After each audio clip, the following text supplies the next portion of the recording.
Hello， 大家好，今天呢来给大家讲解一下关于滴流和过滤的过滤原理、安装还有静音的调试。视频呢很长，但是有用，大家记得收藏、点赞、加关注。滴流和过滤的工作原理呢，就是通过这个水泵来把缸里面的水呢抽到过滤的第一层。第一层呢是放置滤棉和生化棉的地方，也就是来隔离粪便和食物残渣的。过滤完这些杂质的水呢，会流到第二层、第三层和支架里面。这3个里面呢放的都是滤材，来培养消化系统，来培养一些有益菌，来把水里面的一些氨氮和亚硝酸盐给它吸附分解掉。这样呢，再通过那个出水管呢流到缸里面，就完成了一整个的一个过滤循环。接下来呢，就从头到尾来给大家说一下关于滴流盒的安装和它的一个静音调试。首先呢，就是它的这个出水管，出水管这里呢有一个消音阀门，这是可以调整水流大小的一个东西。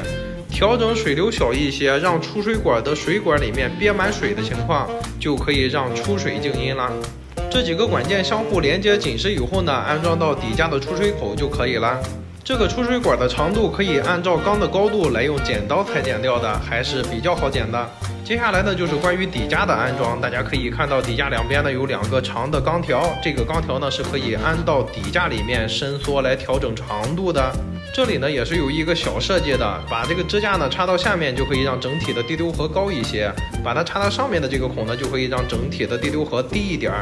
下面的这个整体支架的材质呢是塑钢，还是挺厚实、挺结实的。接下来呢就是关于滤材的摆放，从这一步开始呢就已经涉及到静音的调试了。它的这个底架的空间呢还是很大的，大家可以在里面呢放一个杀菌灯，来抑制缸里面的滤藻和滤水，也可以像我这样放一些滤材，来减少第3层到底架里面的水流落差。第3层这里呢是一个储水的培菌盒，这里呢有一个输水板，对着这个卡槽呢把那个锯齿朝下给它卡在里面，这样呢就可以让滤材充分的浸泡到水里，来有一个更好的培菌效果。这里呢有一个需要注意的点，这个出水口这里呢不要对着支架的出水口，以免呢噪音太大。大家可以调转一下方向，让这个出水口呢对着咱们下面放的这个滤材，这样的话呢第3层的水流流到支架里的滤材上面，水流落差小了，它也就静音了。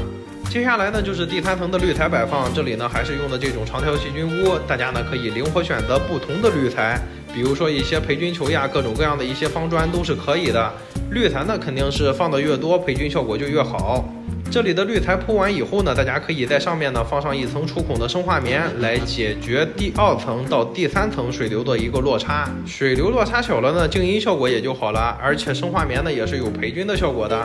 接下来呢就是第2层，第2层的盒子这里呢是有一个防溢流的设置的，这里呢大家就要注意，这个防溢流的口呢不要对着第3层的出水口，以免呢水流落差太大导致噪音。大家可以调转方向，让它的这个出水口呢对着它们的这个生化棉，这样的话呢就能更静音了。第2层这里的滤材呢也是可以灵活运用的，比如选择一些细菌球、石英球都是可以的。这里呢用的是多合一的这种滤材，这个网袋呢其实是可以拆掉的，我这里呢只是给大家作为一个示范。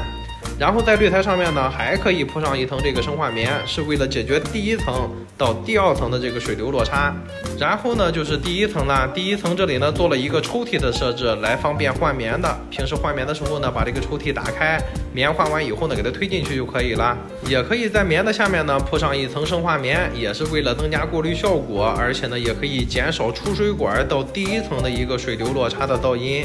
而且呢第1层这里也是有防溢流的设置的，比如说第1层的滤棉堵了以后，它可以顺着这个抽屉盒的一周边顺着流到第2层，这样的话呢就不会导致水漫金山啦。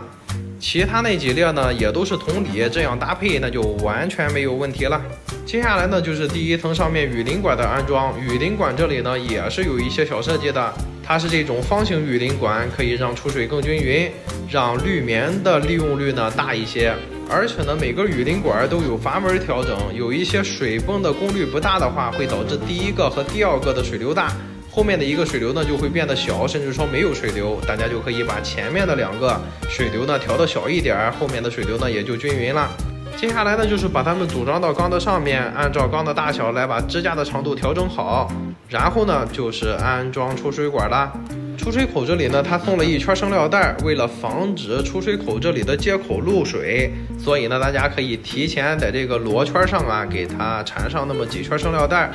然后呢，把它们相互拧紧，这就可以了。再把刚才咱们组装的出水管呢给它插上，这个出水管的设置呢就已经完成了。然后呢，就是按照咱们刚才的设置，第3层、第2层、第1层这么组装好，最后把盖上，把管件相互一连接，通电运行就可以了。这样呢，就是整体运行上的状态啦。低流合的这种过滤效果来说，肯定是没得说的。然后按照刚才咱们的那种静音调整方式来说，整体静音效果也够用了，所以它的性价比还是很高的。我这个缸里呢，又给它搭配了一些火山石颗粒，